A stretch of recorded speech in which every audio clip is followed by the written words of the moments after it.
here are some things you should consider when making your brand new monster for Dungeons and Dragons or any fantasy TTRPG. First thing, I think you should consider the overall encounter. Will there be other combatants with this monster? Is it going to be alone?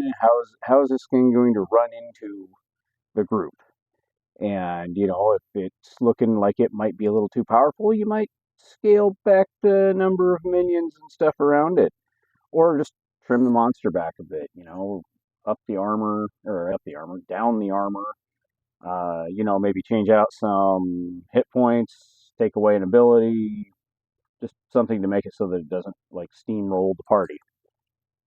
All right, second thing, uh, you might consider giving it too much defensive capability and no weaknesses. No weaknesses, too much armor, no health, or I should say too much health, and no weaknesses is bad news. Heard it, or hasn't heard of it, maybe trim the monster back just a little bit. Reward clever players who seek out a weakness or weaknesses in a monster before the encounter in character. So, in other words, sneaking a look at the GM's notes doesn't count. But if they ask around about this thing, if they dig in the Forbidden Library and look for various books of shadows and such, and try to find some way to combat this monster, I think that's something we should look to reward. But yeah, if it's pretty much the Superman of monsters and it's indestructible and it's got more hit points than I'd care to think about and takes everything short of a Vorpal Blade and a wish to kill it, yeah, you might want to dial it back a little bit. Maybe give it some weaknesses. Yeah. Okay, so third thing to avoid are attacks that can instantly off the characters.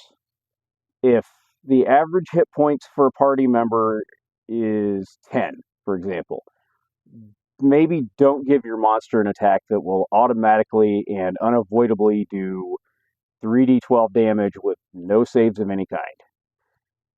Players become rather irate when the character that they've been playing for months gets pasted in the first round of combat with something the GM created from scratch. I may or may not have had that happen to me a few times, on both ends of the screen, no less. Because I kind of sometimes GMs overestimate the amount of damage things do, and it happens. All right, so the next thing to consider doing is describe every monster as if the group has never seen it before, whether it came from out of your head or out of a monster book. That way, the group will hopefully not metagame the monster. If the group is metagaming the monsters too much, ban books from the table, tell the players, hey, your character has never seen this thing before. You have no idea what it does or what it's all about. So let's just, not cheese it. Or here's another idea to go along with that. Tweak the monster so that it's not just like the one in the book. Try to give descriptions that expose a possible way to defeat the monster if all seems lost. In other words, the dragon that's missing a major scale that can be hit with a precise shot. Nobody saw that coming, that kind of thing. But try to avoid giving into the metagaming as much as possible. How do the players know to burn the troll after it goes down? They don't burn other things when they go down. Why is this one special? Until the troll starts moving again, then it's a safe guess that, fire is your friend. That kind of thing. It's like the beginning of every zombie movie. They see somebody who's passed get up and start walking around, so they unload an entire clip of bullets into its chest, and it's just still coming. That kind of thing.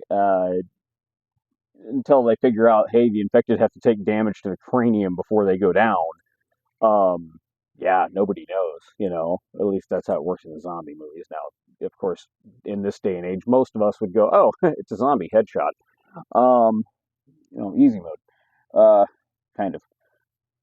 Anyway, last thing, if your monster is way, way too powerful, and I kind of touched on this earlier, give it a weakness, you know, or oh, it's a demonic were penguin. Maybe hit it with blessed silver harpoons. Maybe um, figure out where we get a blessed silver harpoon because obviously the group's gonna need that. Um, who even has a blessed silver harpoon? And then maybe the group has to come up with a way to deal with said monster that seems otherwise invulnerable. So their regular attacks and some spells don't work. Um, make the group find a weakness. This is kind of the Witcher theory of monster design, and I know the Dungeon Coach made it popular a while back, several years ago actually. But yeah, like just you know, give the monster. It's like okay, it's immune to this, that, and the other. Regular weapons fire electricity, but maybe if you throw a bucket of water on it, it melts. You know, and again, you can kind of take inspiration from The Witcher and several other series and games and things that that was a solution for them. So anyway, if you get a chance, come on over to jeffsgamebox.blog. We talk about this kind of thing on a fairly regular basis and other tips and tricks for making monsters. And other than that, I'll see you in the next one.